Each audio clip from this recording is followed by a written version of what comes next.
I don't think there's a single solitary artist I know. If the output of the factory increased, the business would not grow. And it's like no one is seeing your work. No one knows you exist. So if you can increase the widget factory, do it. And no one's saying lose your integrity in the process. Do you, be you. For me, when I'm painting cars, a lot of the art world is what's the deeper meaning? What is is there a meaning behind this? And I'm like, no, it's just a badass car. It's like, I just wanted to paint it. Painting it. Yeah. Yeah. Like I believe that art can just be a beautiful thing to look at. I truly believe that. But to talk about it and market it on the internet, you do have to have a story behind it as to why you painted it. And so I wanted to get these conversations into those spaces to remind people, myself included, hey, you're not alone. We can all build something together. We can all find something greater than ourselves. When it came to talking about small business and making things work with your creative business, the struggles and the successes were very similar. And so I was like, wow, there's definitely a through thread here with a creative entrepreneurship aspect. Like everybody really kind of struggles with the same thing, no matter if you're painting or taking pictures and trying to make a living from it.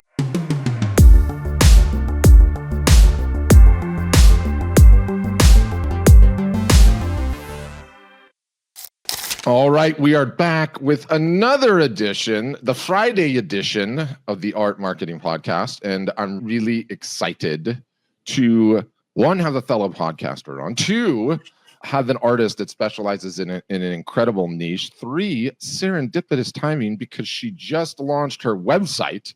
So a ton of fun stuff to get in and unpack today with artist Kate Cook. And Kate, welcome. Really, really fired up to have you. Thank you so much for having me. It's such a pleasure. I've been listening to your show and following you guys for a while, so it was so cool when you reached out. That's amazing. And yeah, I think Kate was actually the victim of one of our random outbound marketing techniques and tactics, because that's what I talk about all day long. And you better believe that practice what I preach. So I think she was the victim of a cold Instagram DM. And then I saw her painting on a car. I was just telling her this offline. I saw her painting on a car and I was like, oh, I want to talk to her. This is awesome. And also terrifying to even contemplate painting on a car. What do you do when you screw up? We've got to get into that because I've been dying to know that. Independent of that, give us the elevator pitch, Kate. How long have you been an artist? Where are you from? What's the business like? All that good jazz. Yes, absolutely. So my business is Asphalt Canvas Custom Art LLC officially. We're located here in Central Texas in Belton, and it's been 7 years full time in business for me, going on 8, I believe. And then, of course, as everyone says, I've been an artist my whole life. And as far as getting into the automotive field, I work primarily in the automotive industry because when I graduated from college, I actually had a oil painting / studio art degree, and I had a passion for cars my whole life because of how my family raised me and my brother. And so I was around pinstriping and seeing airbrushing and seeing custom graphics on cars my whole life. And I didn't start really trying to teach myself anything until after college. And I was taking commissions for pen and ink and oil. But as soon as I started to accept commissions for pinstriping, which was super nerve-wracking in and of itself, as you said in your intro there. Yeah. I still am dear friends with the first person that took a chance on letting me paint their car. And it actually wasn't a car. It was a competition pulling tractor that he had completely custom painted. Like, welcome to Texas. I had just moved here. Yeah. Amazing. So I was able to teach myself pinstriping, and then I've taken, of course, a couple workshops since then, and now I've kind of translated that pinstriping knowledge and kind of intermixed it with my kind of traditional art medium knowledge of painting with oil paints and acrylics, and so now I'm painting with automotive paint, but on canvas. And that's really blossomed and kind of shown me where my true art style that kind of separates me from the crowd is. And so it's been a long journey to find my art style, and it's still not done, but it's definitely a lot more refined here in the last couple of years. Wow. So that's just super interesting to unpack in and of itself. So does the auto paint stick to the canvas? Fine. Yes. So I work with a company. I've always kind of collaborated with different collision shops and custom paint shops here in the area. Mm-hmm. And I found a willing guy who we've become great friends with. His name is Josh with Inline 6 Auto Body out in Lampasas. And they ended up painting our car that we were building. Mm-hmm. My husband and I have a 64 Dodge Polara that we were building from the ground up. Mm-hmm. And I did all the custom paint on there. So I kind of picked his ear and said, hey, would you be willing to try this little idea I have? And he was like all in. So we did maybe 2 or 3 small test canvases where we would choose the base coat color together. Mhm. And then he would spray the canvas and then wet sand it all down.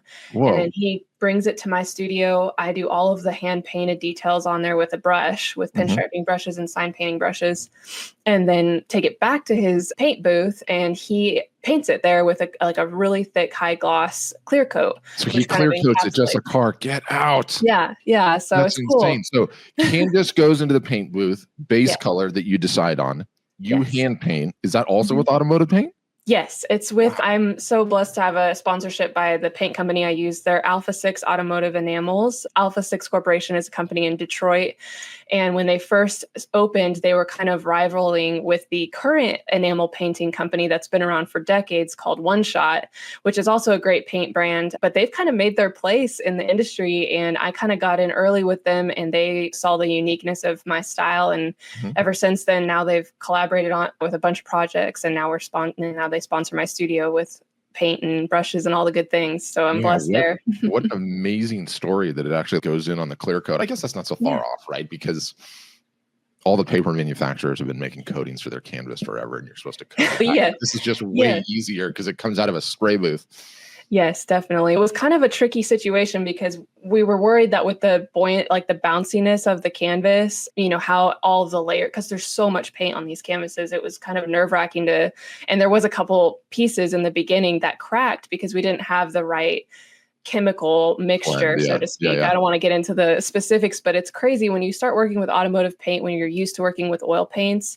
It's all about chemical, making sure that each thing that you're using, whether it's like what you're washing your brushes with or what you're spraying with, that all these chemicals line up. It's very scientific, and I don't have all that knowledge, and so that's why I collaborate with the Paint and Body Shop, and they love that creative outlet too. They build some amazing cars, but the coolest part is that like they were finishing up it was a Ferrari paint job on a Ferrari there in their shop.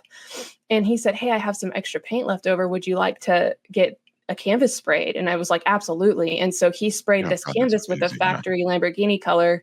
And then now I'm painting, or not Lamborghini, I'm sorry, Ferrari. I've done a Lamborghini one. But yeah, so you can like have factory car colors on these canvases, which eventually I think will lead to some amazing commissions because we can say like, 100%. yeah. Like my marketing mind is spinning because where I live is like ridiculous car culture. I'm in Southern California. And That's where I'm from originally. really, whereabouts? Yeah, I lived in Arrowhead, California. I was born Wow. and raised there. Wow. Yeah. Yeah. So I'm just in Newport in Orange County, and on a weekend, the Lambos, the Ferraris, the Yes. everything, and the diehardness they have for their individual car and how much they love to flex about their individual car is Yes. staggering. So As they should. as they should, especially when you spend $200,000 or $300,000 on one. So I do wonder. I'm just making a note in the back of my head, like how would I market on those colors specifically? And you got to hit that from a keyword standpoint. That we should show off your art too while we're talking. There's actually a video of the process on the homepage of my website. If you want to click over to that, I know you said you could do that. Oh, hold on, I got so many windows open, buttons. And we should say a just recently launched website, right? Yeah. So it's right there. See the spray gun? He's spraying it in the paint booth right there.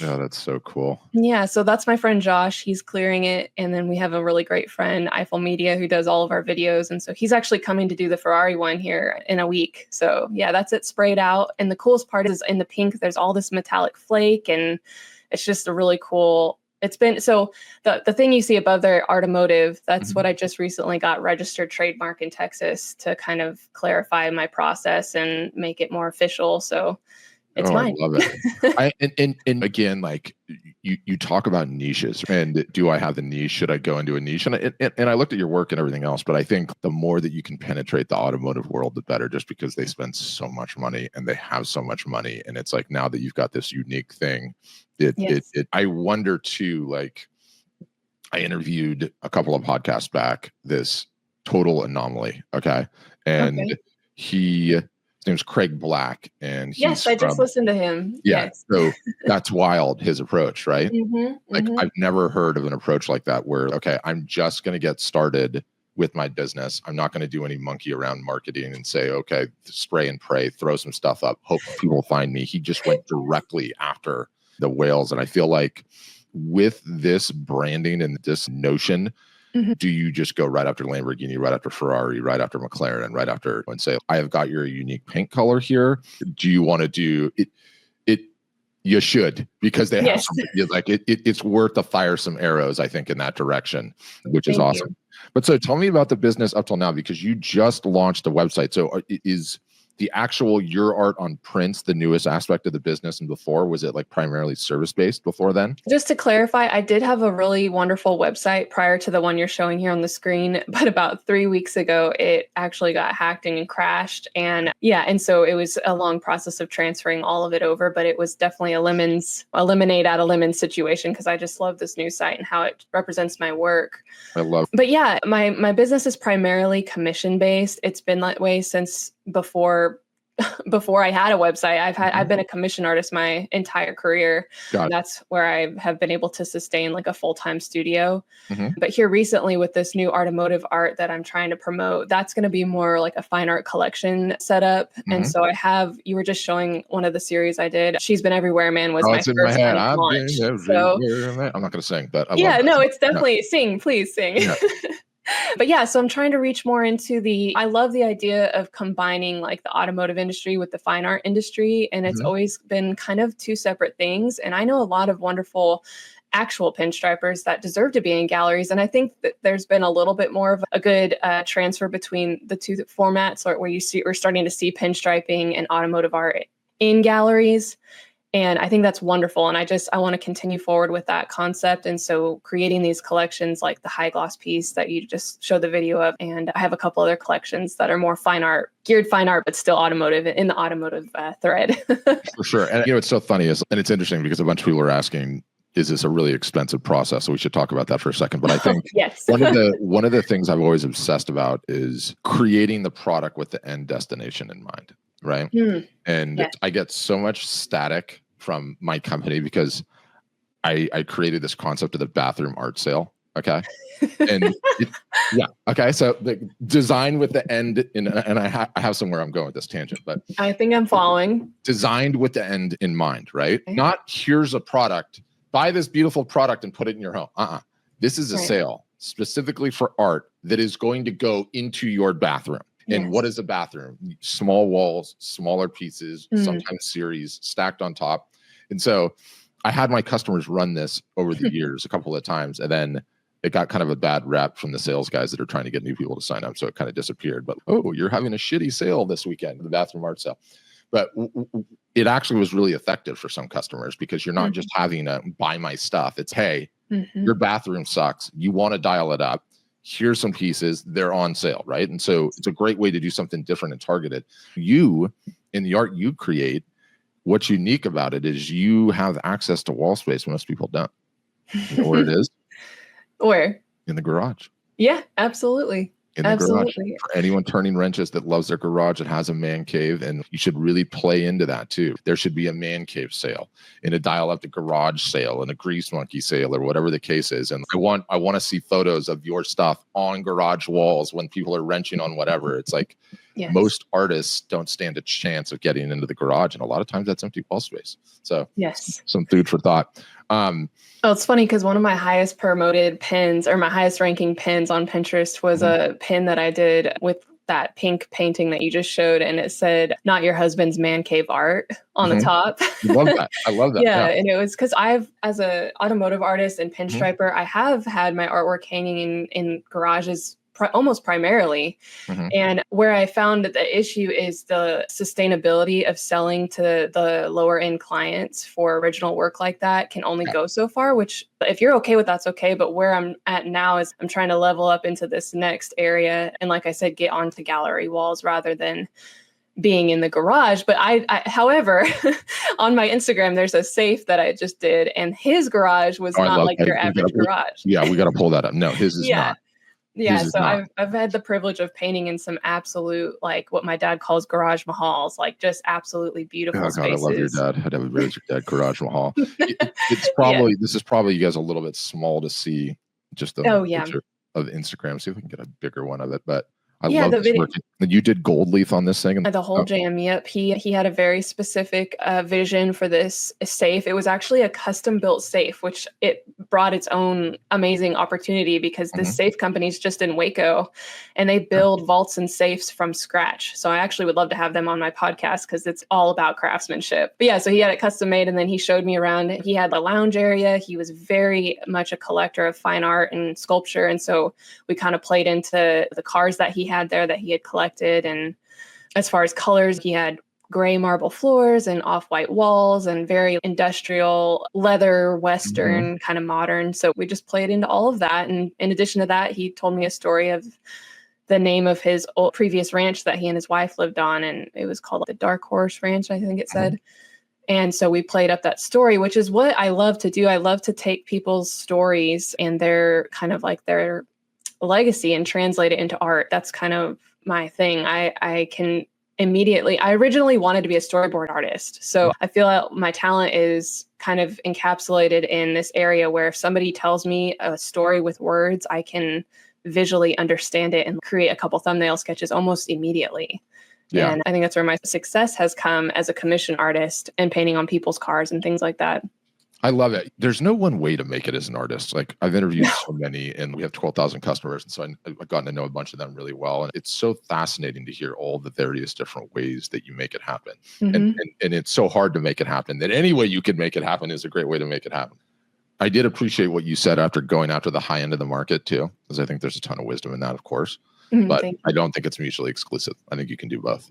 And I Yes. think one of the things that often gets glossed over, and you probably heard me if you ever listen to this, is I believe that the number of new customers acquired per year is one of the most directly reflective of the revenue potential of the business metrics that exist, right? Mm-hmm. And Yes. so you could say, okay, I'm going to go after the top end of the market, and that's great. And then you can work all year at that and get one good sale for $10,000. Or you could focus on both ends and then also acquire 350 customers. I would Mhm. rather you have the 350 than the one whale, because what will end up Mhm. happening is year after year, you have more people to email, you have more people to run sales to and run promotions to, and all the rest. But just out of curiosity, what size is your email list at? Yeah, so my email list is about 450 people right now. Mhm. It's a good obtainable size for me to Mhm. cater to the best, but a lot of those people were with me early, 8 Mhm. years ago. Mhm. And I'm actually in the process of making a new kind of a downloadable freebie for my site to kind of collect a little bit more relevant emails for newer customers with this new website, this new vision that I have for where I'm going.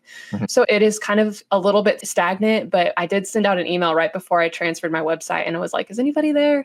And a lot Yeah. of people replied. So that was a really big encouragement to me because sometimes it just feels like you're just continually posting content and doing all this and it's like out into the void and nobody's seeing it. Oh, But 100%, 100%. And I saw you ranting about that in the post, and I've got it pulled up. I want to talk about that in a second. We were going to say something about how expensive it is for you to do that whole. Oh yeah, Yeah, touch yeah, on for that a sure. little I'll bit. just touch on that really quickly because it definitely is an expense because I am paying Josh, my painter, to clear and prep the canvases.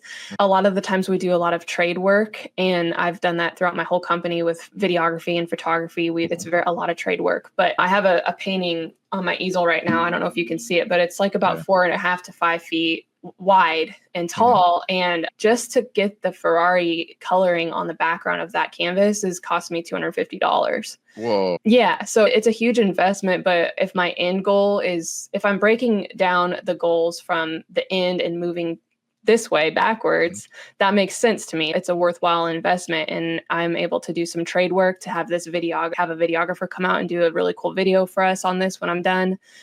So it's still fairly new. And yeah, I think doing the side jobs where I am still pinstriping cars, I am still doing the jobs that take me 1 or 2 days and making $800 to $1,000 a day or two. So those things are almost like the bread. They've become my bread and butter so that I can focus on these higher end paintings that I'm going to be taking to the higher end clients, more so brands, hopefully showroom type stuff. So, What are you painting on the Ferrari one that you have now? What is the oh, subject? it's I don't know if you can see it, but it is, no, you can't see, it's pretty dark. It's a bunch of roses. Here, Uh-huh. can I just stand up and show you? 100%. Let's go. Okay.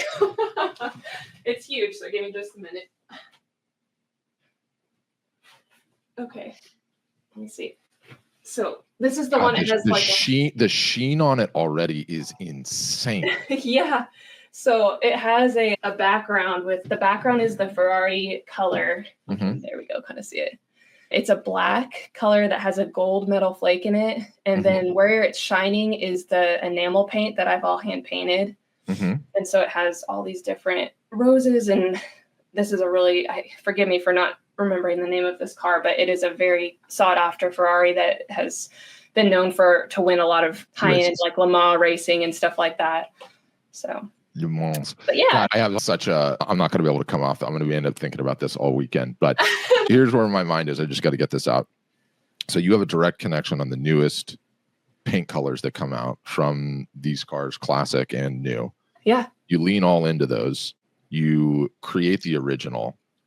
The original should be probably priced at 100 and 150,000. And then you should do 10 to 15 limited edition per the paint color that are going to have to be hand embellished, right? Oh, so yeah, that would be cool. And the print should always be limited edition, because if it's not a special thing, it's not going to blow the hair back of any of these car owners in the slightest, right? Yeah. Limited edition. I'm just trying to think how you would capture, because if it's a print, is the car paint technically on there? No. And that's the whole jam of the whole thing. 15 prints and then embellish on top of it. And then he sprays, and limited edition every single solitary time. It just comes down to what's the subject matter material. And I would grab those cars and I would get going on that literally immediately. And the original, probably need to pull everything down on your website right now and reprice everything, because I swear to God, you could go to McLaren, you could go to Lamborghini, you could go to Ferrari, you could go to some of the big shows and say, here's the original. I charge $150,000 for this. I'm trying to get my business started, so you can give this first one away for charity, but the limited edition are $10,000 each, and there's 12 of them, or there's 6 of them. And then you just have them all right there in the booth and just go walk in with that entire package. I would go moonshot. I would literally go moonshot right out of the gates. And I think you could probably pull it off. The question is, what lead do you have? And then where it gets really interesting is, okay, Lamborghini comes out with a new model. There's only 3 or 4 colors of paint. You go and get the paint immediately. You go ahead and get that car on top of that canvas in whatever cool way, artistic way you decide to do it. There's the original. There's the one-off. And to be honest with you, I would probably charge $500,000 or $250,000. Something crazy, probably a little bit less than the car, actually. But the people that buy those cars, the fact that they could have the original in the garage and then everyone downstream, there's only 12 of the limited editions and they're out. I would seriously start playing with that scarcity. And then that's it. It's done. You'll never paint with that color again. It's over. Move on to the next. But I think you're major onto something with that. Oh, I appreciate that insight. I saw in the comments, somebody asked if I was going to fill in the black or if it's done. And actually, the whole reason the black is still like that is because once we get this painting into the paint booth and clear it, that black is going to freaking pop with that Ferrari black, metallic, and gold color with the flake in there. So it's going to be really sparkly. And that's why it looks funky right now. It looks like undone. But once it gets the clear on there, man, it just immediately... if you go that high end route, it's high reward, but it's high dollar production value too. Yes. Like, and this is still very new. So I sincerely appreciate your insight.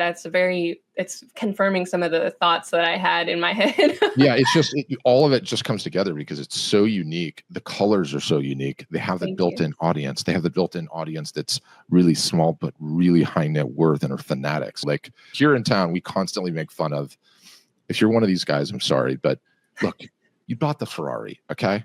I get you're driving the Ferrari down PCH, and that's a beautiful thing. But you look like such a head with the Ferrari hat on in the Ferrari, right?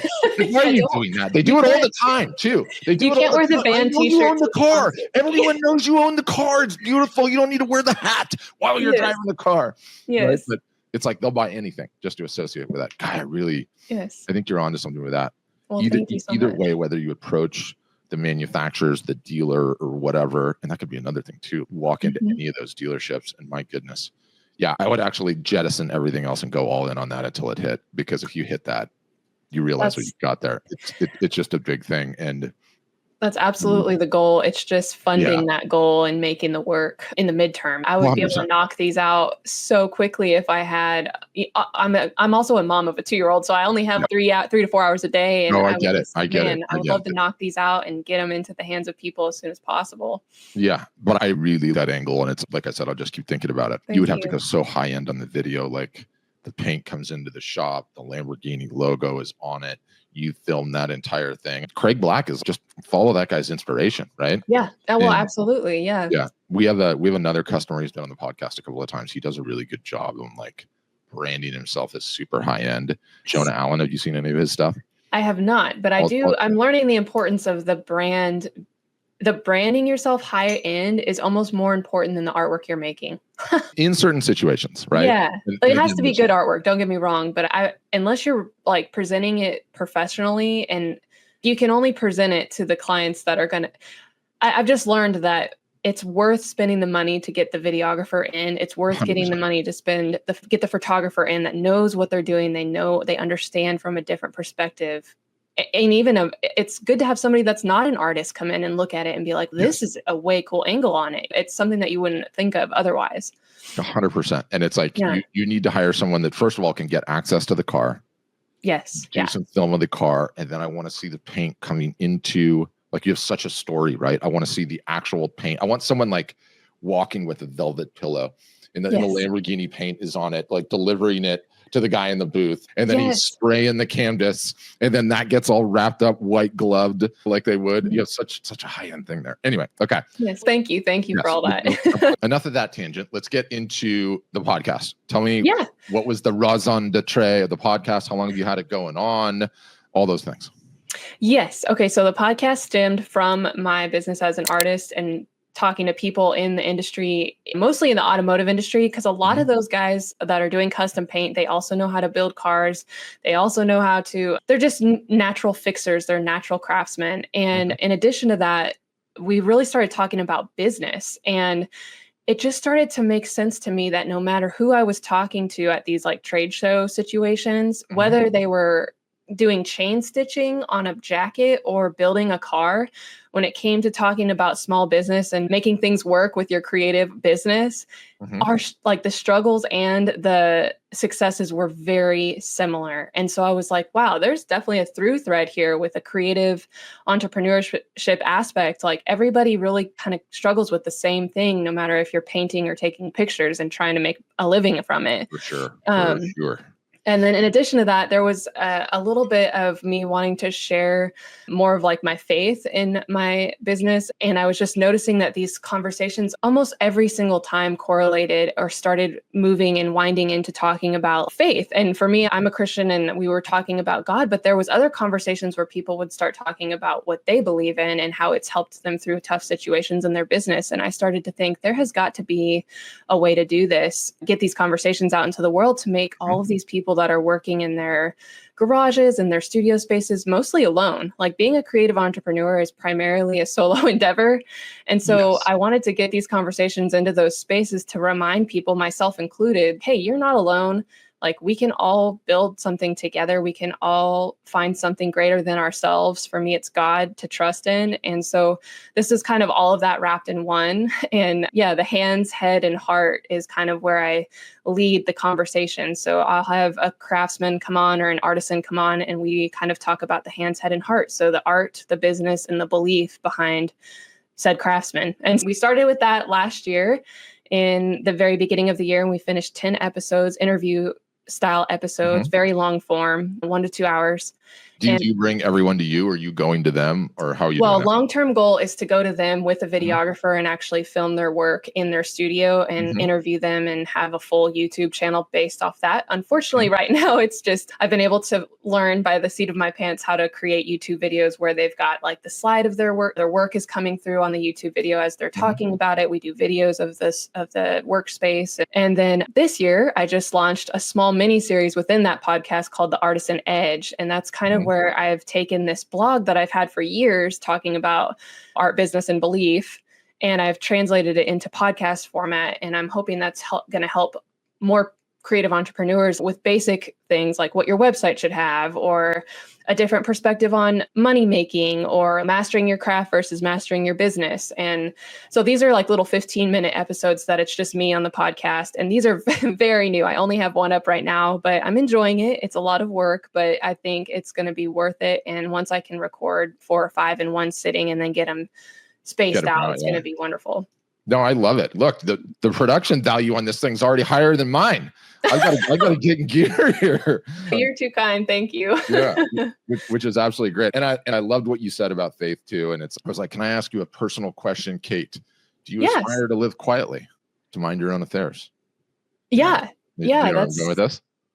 Say what? You haven't caught it yet, have you? To mind your own affairs and to work with your hands as we Yes. instructed you, so that you may walk properly before outsiders and be dependent on no one. It's a great verse. Thank you. It's a great verse. So I had to go and look that up on your site after I saw it, which is what's Thessalonians 4:11-12. But great, great life verse there. I love that you're doing the podcast, and you're going to end up learning so much about how these other artists do their things and what they struggle with. And the thing that you said that just lit my fire is that you guys are all solopreneurs. I've interviewed like 100,000 artists, okay, in various different capacities over the years. What percentage out of the 100,000 would you say has even one employee? Oh, hardly any, I would imagine. That's less than 1%. Yeah. Two employees, less than 1/10 of 1%. And yeah. it's the nature of the sort of the artistic endeavors. And you could probably even expand it out to artists, musicians, but you're a solopreneur, and you're always going to be a solopreneur. And that is a really tough road to hoe. And why I'm so bullish on AI, quite frankly, because for the first time ever, you guys have an employee. It's the closest thing to it, right?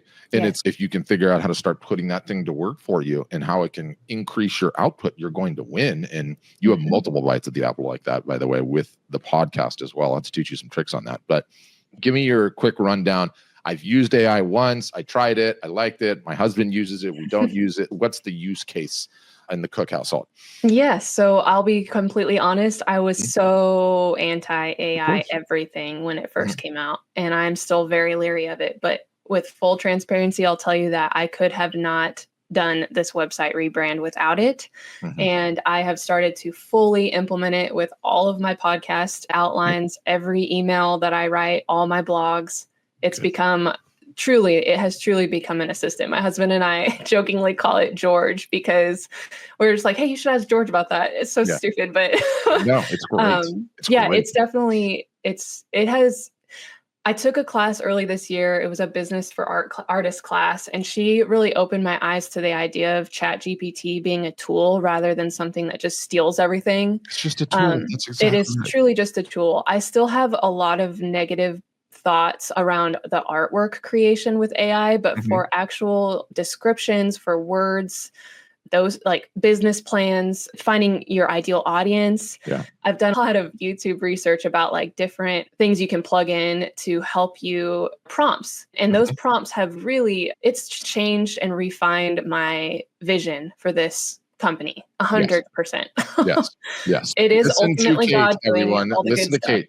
And like it's just gonna steal all my stuff, and like it's just such a Luddite attitude to take. And it's I hate seeing it, because it's just a tool like any other tool. It's how you use it. It's just how you use it. Ultimately, I started to understand that, okay, this is a tool that has come up just like the internet did. And if I don't start learning how to use it, I'm once again going to be left in the dust, and I'm going to have 10,000 other people way ahead of me, because now they have an assistant and I've just been too stubborn to learn how to use it. Exactly. And so I think if you're going into it with integrity, which is to me like the number one key in using ChatGPT or any form of AI, is like knowing that I'm not just going to go in there and type me a description for this painting. No, I'm going to use a thoughtful prompt or create a description for my work and then plug it into the tool and refine it from there, so that it's not a computer creating something for me. Rather, it's like a spell check at that point. Spell check 2.0. I'm a huge nerd to begin with. I just always love technology. And I have every one of them open on my computer right now. I could show you every one of them. I've got them all. And I go back and forth between all of them. And sometimes I'll use one, and sometimes I'll use the other, and sometimes I'll use both at the same time. And I'm not kidding, probably 50 to 60 screenshots a day. And the reason that I take the screenshots is I'm stuck on something. I put the screenshot in there and I say, solve it, fix it, help me with this. How do I do this? Where do I find this? Your Thessalonians verse was embedded deep down on your website, and I couldn't copy the text. I took a screenshot, I threw it in and said, tell me what this verse is, and spit out, right? Like, it's not just in your business either. Anytime anything breaks, anytime you want to know anything about any model car, right? Like, people don't understand how good it is on cars. You could say, I have, what year is the Dodge? My husband has a 64 Dodge and I have a 66 Jeepster. So we're 60s So people. let's just say you could say on the 66 Jeepster, what is the model number of the distributor cap that I need to order? And it knows. And it knows, right? Yeah. It knows the timing. Okay. It knows how many spark plugs it has, what spark plugs fit, what are the headlight replacement, like what years did they make it? It's absolutely insane. And when you start using it, you start realizing it, like it just troubleshoots everything. And by the way, I'm gonna have to teach the kids as soon as they're good to go. I've got mine going on that already. Yes, absolutely. And that's where I think it gets a little hairy, is like teaching people that have never had to use their own brains to create things. Like that's where I think the integrity really comes into it. Cause I'm going to have to teach my son, look, you can type in this thing and it will give you a 5-page paper on what you need for school. But the whole point of the tool, like you need to learn how to do this first before you can use this tool, because otherwise it's, the tool's only as good as what the knowledge is behind it. And so it's just like anything in the garage that you find, like you can pick it up and act like a fool and try and use it. But if you don't have the knowledge of how to use it, it's not going to be useful. Yeah, 100%. And there's definitely some of those bigger existential questions that we have to answer with it. Of course. Yeah. But as far as a business tool, it is, I'm all on it. I'm all in. Yeah, amazing. I'm staying glass half full on it for the time. You know what? I should tell you, I really appreciate your perspective on it, because it helped me. It really helped somebody that was very stubborn myself. I was so stubborn. And when I've listened to your podcast and you started saying, hey, it's a little business companion, just use it as such, like it's going to be an employee for you. And there are no truer words. If you're not already using it, you should really look into the prompts that we're talking about and YouTube research, get some knowledge behind it. Yes. And everyone talks about, how do I learn it? Do I need to go get education? Do I need to take a class like you did? Do I need to like study prompting? No. Start prompting. Okay. Start prompting. Like Kate is going to get off of this call and she's going to go into her use case, ChatGPT. I am attempting to start a high-end, original and limited editions business targeted at the auto industry. What I would like to know is, in 2025, all of the high-end supercars that came out, what are the models? What are the makes? Which ones sell the most? And which ones are the most popular this particular year? I also want you to go and grab the Instagram accounts for all of those manufacturers and throw that into a spreadsheet. I need your help in designing my pricing. I want my pricing to be 78% of what the cars themselves cost. Please set up my original price at that and then drop my, and then you just let the thing think and you let the thing happen and you let it say, this would be a good idea. This is how I would price the limited editions. You should probably keep it to this number. And it's like a thinking companion as well as a solve anything companion. Like every single solitary problem I run into, I'm asking that thing how to fix it.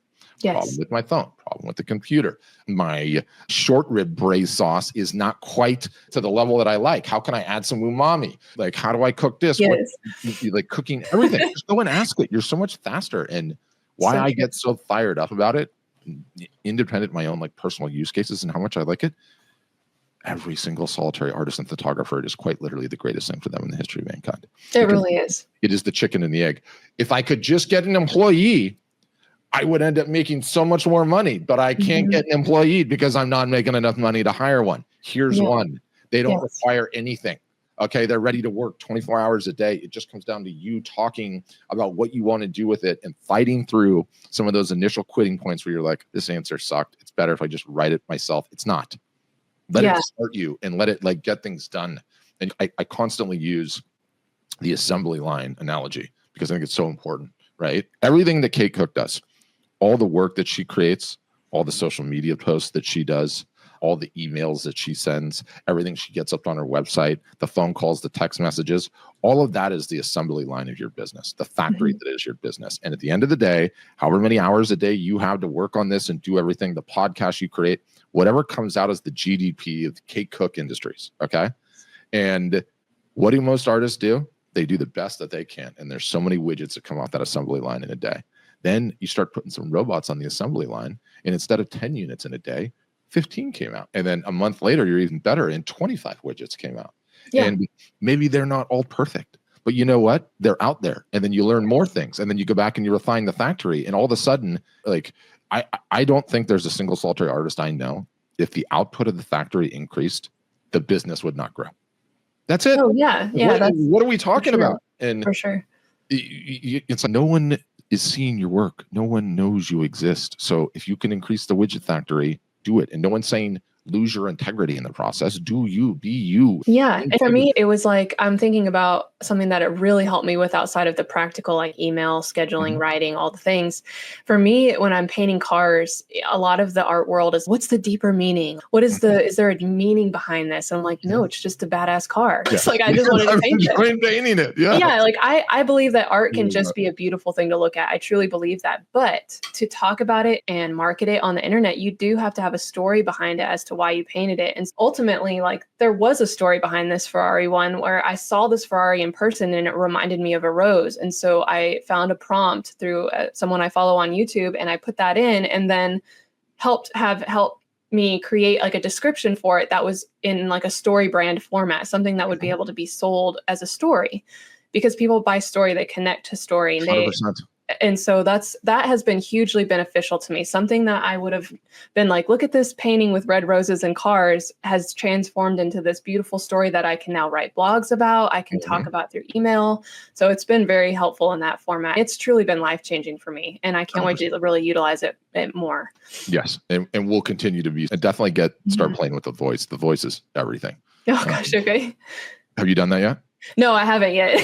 Oh my gosh. Yeah. You got to, I don't know if I can get my phone on the screen and show it. Yeah. I feel like voice has long been promised, like this is going to be the most amazing thing ever. Alexa came out, and then Google had theirs, and Siri had theirs, and those all just fell so flat. But now, for the first time ever, I feel like we're there, where you're truly going to be able to control your life. And it's really weird to do it. I'll kind of show it and ambush you. I pulled this up from the post because I thought it was so good. I was like, we got to talk about this. Okay. Zoom in on this, by the way. I'm using some new fancy art program thing. Most people are not going to be able to see this, and then I'll show you the voice thing. But today I'm welcoming, I pulled this from one of her Instagram posts, and I just thought it was really cool. So today I'm welcoming my 8th year in business as a professional artist, and I'm back on this time suck known as social media. No one, trust me, no one listening to this feels like that about social media, right? After a month of blissful absence, I learned so much of my month unplugged, but key takeaways. So why did this come about? Did you truly not look at it, not post, just complete cold turkey? Total cold turkey. Did not post at all. I didn't even announce it. Yeah, I just needed, the reason this came about is because I was in the midst of creating this. I just had gotten my Automotive registered as a trademark, and I do have a lot of friends in this industry that are doing the things that we've spoke about on this podcast, and I am a champion for them. Like, I'm excited about it. But when I think any creative is forging like a path or trying to be inspired or create something new, it was too much noise for me to see everything that I could be doing, in addition to knowing what my plan was for this new work that I had in mind. And honestly, it's more than new work. It's literally like almost a rebrand of my entire company after such a long time. And so it really was just cold turkey. And I read a lot of books. I read a lot of books about deceased artists, which was actually a huge blessing. And I think everybody who's in the creative realm should be reading books about people that came before you, because it makes you, again, feel way less validated. It makes you feel validated, as like some of your concerns are like, oh, that happened also in the 1920s. So she was feeling this way in the 20s. Love that advice. Yeah. So it was primarily for that. And it was comparison. I think we all fall to it. I've considered myself a very confident person. And I'm, like I said, championing for all my friends. Social media, especially depending on whatever season you're in life, I'm not able to get out and go do these shows like I used to, because I have my son and I love him dearly. And I'm glad that I have him, of course, but my life changed a lot. And I had the fear of missing out. Like I just started realizing I was trusting Instagram to bring me the clients instead of trusting God to bring me the clients. And I'm like, this is dumb. Why am I'm literally feeding and catering to this algorithm, and it's stressing me out. I can't even make any new work. And so once I got off of it, I realized that my trust was in the wrong thing. And I was able to refocus. Okay, this is in God's hands. He's given me this vision. I'm creating the stuff that I believe that these images are things that they don't just serendipitously fall into my head. Like, they come to me for a reason from somebody. And I just needed to realign with what I wanted out of my business and not how I wanted it to look in the eyes of somebody else. And I knew that my trust was faltering. Like, my trust was in this AI, Instagram, Facebook, meta universe instead of just being in myself and in God. Like, I got to trust myself. That's a big one. And comparison will just totally kill that. Oh, You can't trust yourself. it's so true. And I love some of these bullet points, like posting on social is not real productivity. Personal development content isn't always a good thing. Oh gosh, yes. Yeah.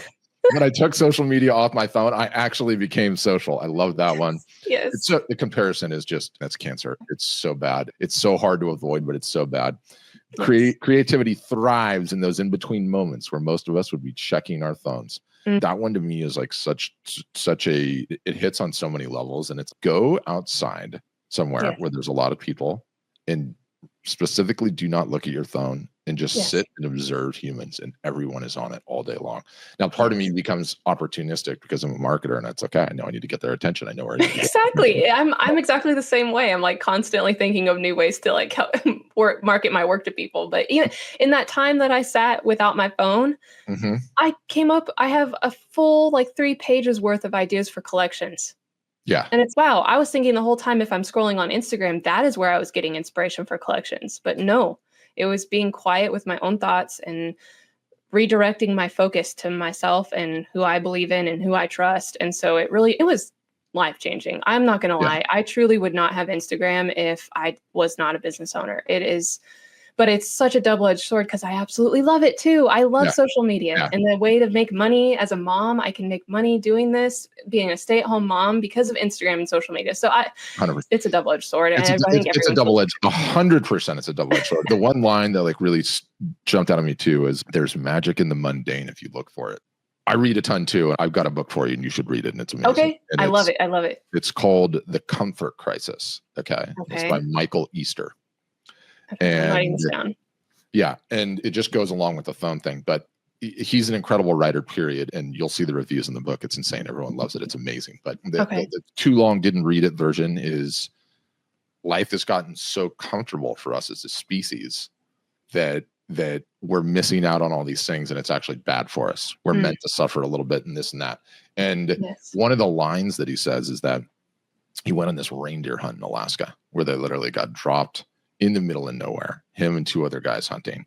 And for 8 hours a day, he's bored out of his mind, absolutely bored out of his mind. Cell phone, no signal, can't do it. He's talking about how he's like reading all the labels and all the ingredients on his granola bars like 27 times. Like he can recite it by heart.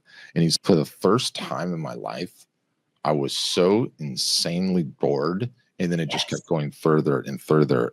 And it ended up being one of the most amazing times of my life.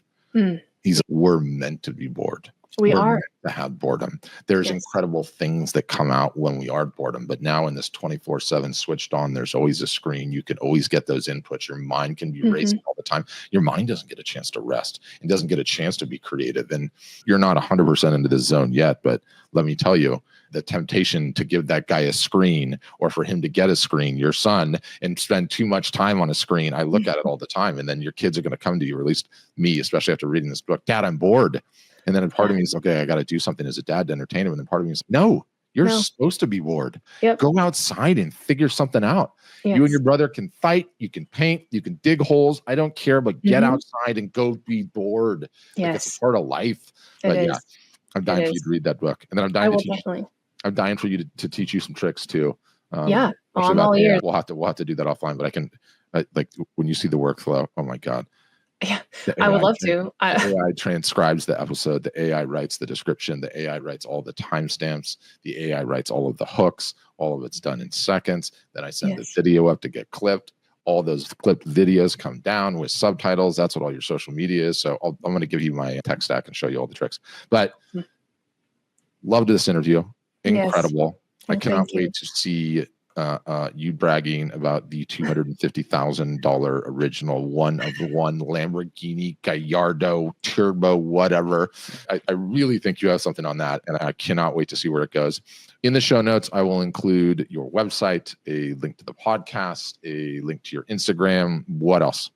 That's all we need. Just asphaltcanvascustomart.com is where everything is. Yes. And if you're, and say, because we have a pretty wide audience on this of artists, what is your ideal avatar for podcast guests for you?